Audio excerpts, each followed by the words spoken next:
Vandeham Sri Guru.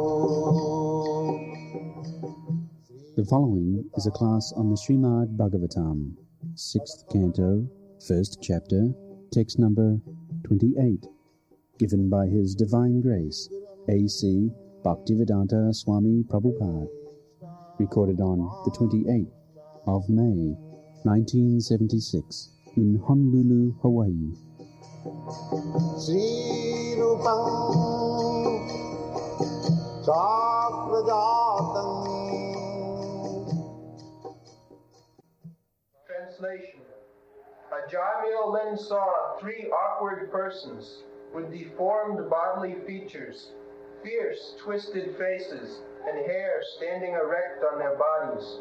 With ropes in their hands, they had come to take him away to the abode of Yamaraja. When he saw them, he was extremely bewildered, and because of attachment to his child, who was playing a short distance away, Ajamil began to call him loudly by his name. Thus, with tears in his eyes, he somehow or other chanted the holy name of Narayana. Sapasahasrang strin drishtva purusham patidarana. So, at the time of death, there are so many disturbances. We have got experience, but we have forgotten. Because bhutta praliyate. But these things are observed by the sinful person. The Jamaduta, they come to take to the sinful person, not devotees. Just like the whole population of the city, they are not all subjected to the prison laws. Some criminals. Similarly, these Jamaduta go to such sinful persons. They are not all. But it is the question of Ajamila. He was so sinful that automatically the Jamadutas came and they wanted to take him.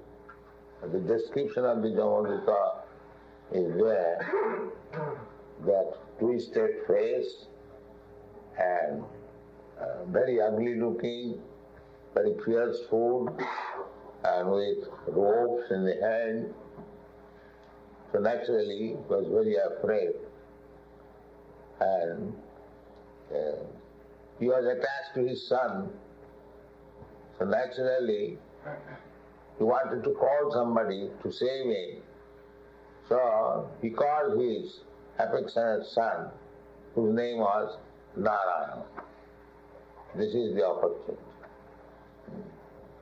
Krishna is so kind upon his devotee. This Ajamil was in the beginning a devotee. Later on he fell down. But Krishna, Narayan, is so kind that he gave him the dictation that you keep your son's name as Narayan, so that he will be able to call the holy name Narayana by calling his son. He was very much attached to the youngest son, whose name was Narayan. So, unconsciously, he was chanting the holy name of Narayana, although he never meant that he is calling real Narayana. He is asking his son Narayan, my dear son Narayan, please come here, take your food, sit down here, play here, Narayan, Narayan, Narayan. So this was practice. This opportunity was given to Ajamil. But although he fell down from his standard of devotional service, but he got the opportunity of chanting Narayana. Ante Narayana Smriti. And when we are afraid of something, so we chant, we call somebody who is very dear. This is very psychological. So when you are too much afraid of this Jamaduta, unconsciously he chanted the holy name of Narayana. So somehow or other he remembered Narayana. Some commentator says that when he chanted Narayana, then all his reaction of sinful life immediately disappeared and he remembered real Narayana. Because he, in his boyhood, he was trained up as a Vaishnava by his father. So, there is big comments on this incident. Vishwanath Chakravarti Thakur has written up 3-4 pages about this. So his opinion is that as soon as he chanted the holy name of Narayana, immediately he remembered real Narayana. That this child Narayana, I am calling my child, how he will be able to save me from the hands of this Jamaduta. He remembered the Narayan, if he kindly helps me, then I can be saved. Immediately there was a response. Immediately there is a response. Jana Bhapi Swarana Bhavam Tajatanti Kaleva. In the Bhagavad Gita it is said that the time of death, whatever your mental condition is, that will end. So this mental condition naturally is there, what I practice throughout my whole life. So if we practice this chanting of Hare Krishna name, then there is chance of chanting Hare Krishna at the time of death. That is the examination. In Bengali there is a proverb, Bhajan karo, sadhan karo, motre janle hoy. And how you are becoming Krishna conscious, that will be tested at your time of death.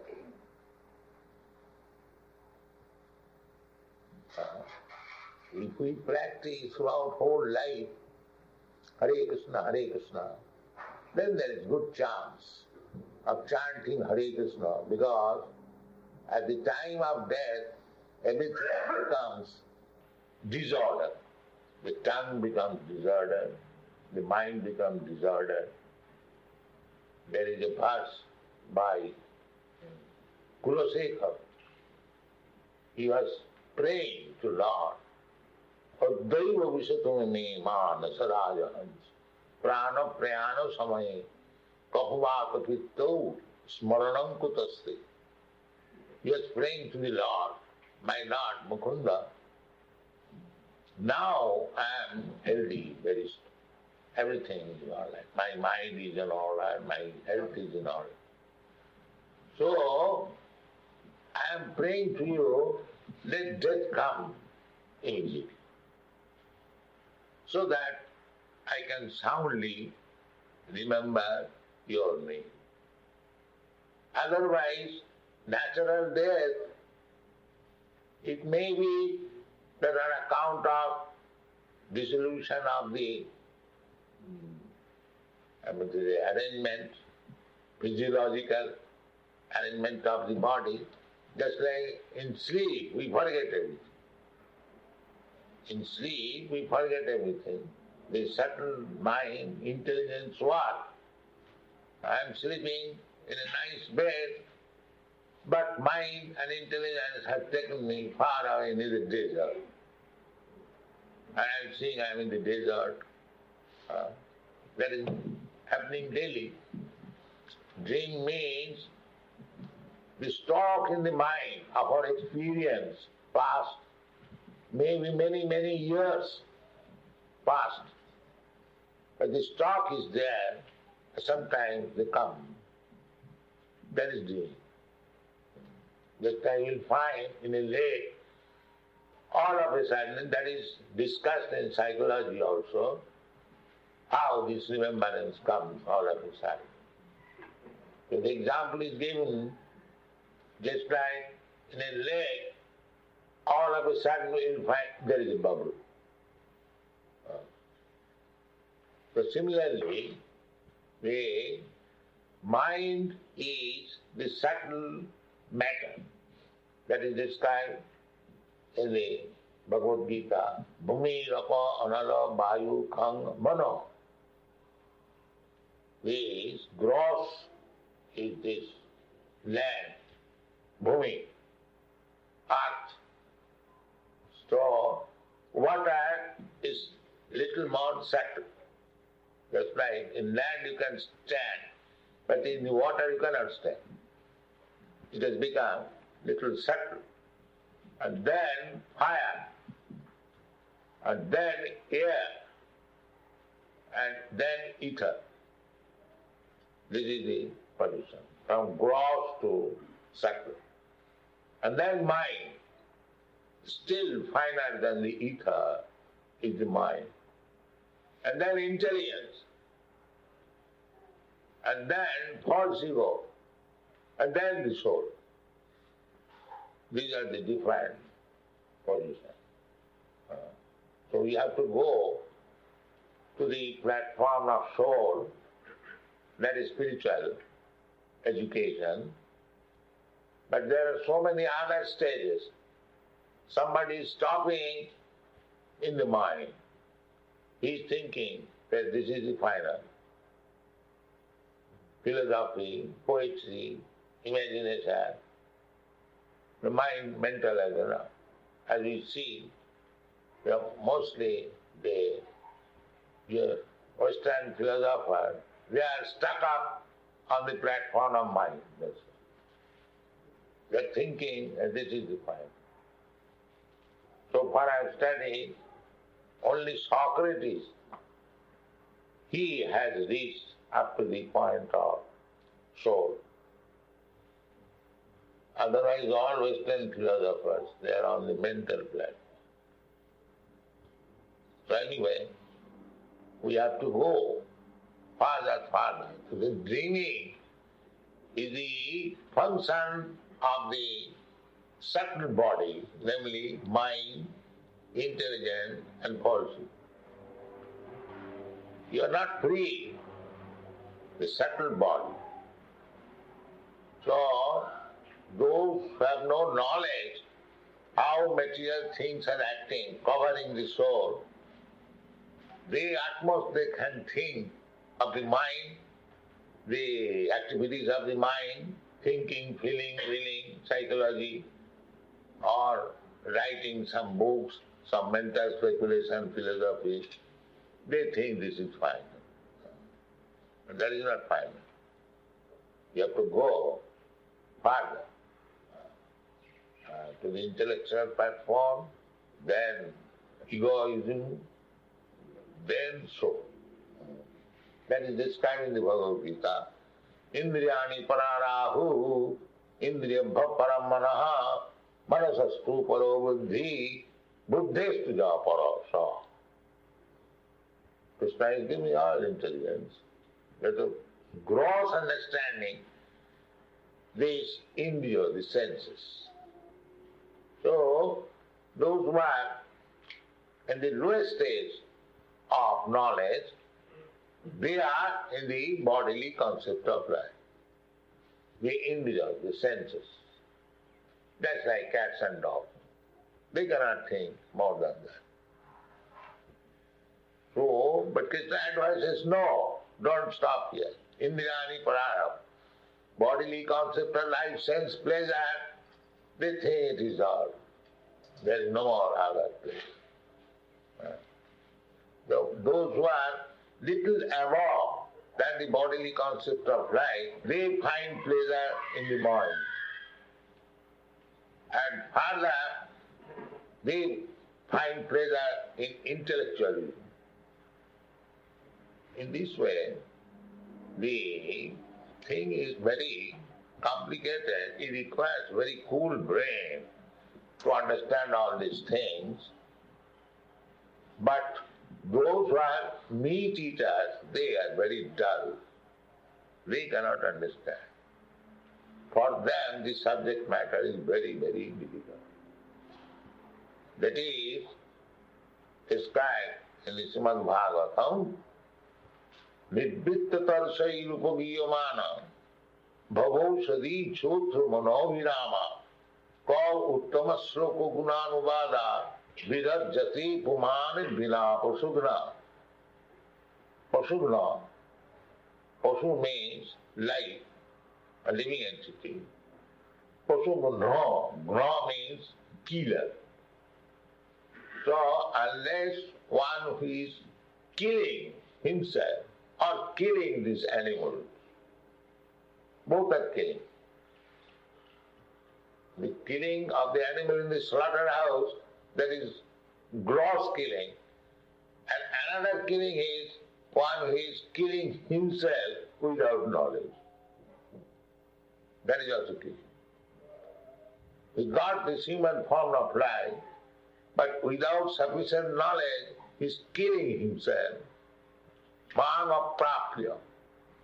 He cannot understand God, that is killing himself. This human form of life was given to him by nature's way. That now you understand God, but he is wasting time by surfing in the water. You see? He got the chance of understanding God. He doesn't care for that.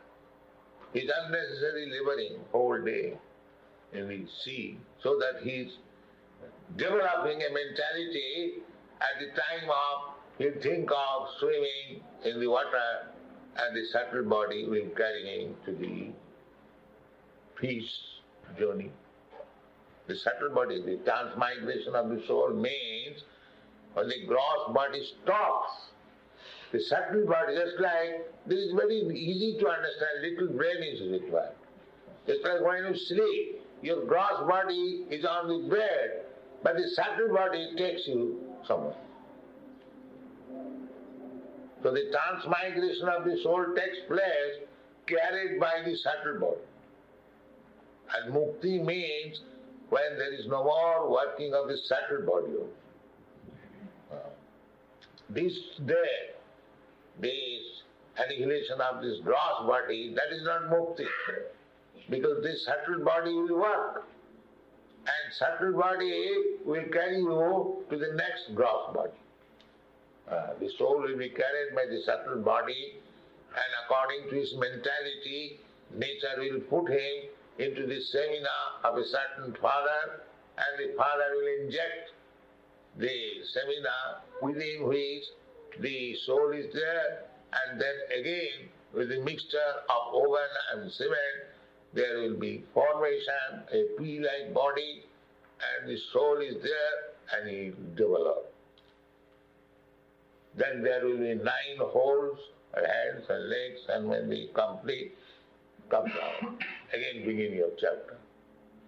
Either as cat, either as dog, or as human being, or as tree, or as plant, as aquatics. There's so many, 8,400,000. So, subtle body is working. Nature's work is so fine that everything, just like the Jamadita, immediately yes, we are going to take. Now, if you become a criminal, if you commit theft, one has to inform to the police that here is a thief, please come. It does not, the nature's work is going on so nicely, there is no necessity of phoning Jamadutta. Welcome. But this rascal civilization do not know how things are going. So this is our whole Krishna consciousness movement is that try to understand how the laws of God is working. That is religion. Don't remain fool rested. There are three stages. The stage of ignorance, the stage of passion, the stage of goodness, and the stage of transcendence. There are different stages. So, after millions of births, nature gives us this human form of life, when, if we try, we can understand in which stage I am studying. Yes. Either in the ignorance or passion or goodness.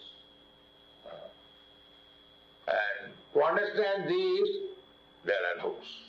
These books are there. So we have to study. That Chaitanya Chaitamrita says, Anadi Bohinmuk Jeev Krishna Bhuli Gela, Ataye Krishna Veda Purana Korila. The Vedas, this knowledge, for whom? Is it for the cats and dogs? No, they cannot read, they cannot understand. It is meant for men, and especially civilized men. Not for the crude man in the jungle. Those who are civilized, for them. Because civilized man means another word is Aryan. For them, it is. Just like Arjuna was chastised by Krishna when he did not like to fight, he chastised him, non-Aryan. Kutaste kasmalamidam visame samapastitam anarjo justam. You are talking like non-Aryan. Aryan means advanced.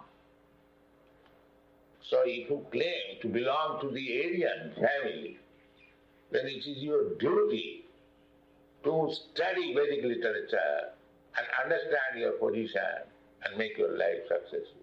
That is Krishna consciousness. Thank you very much.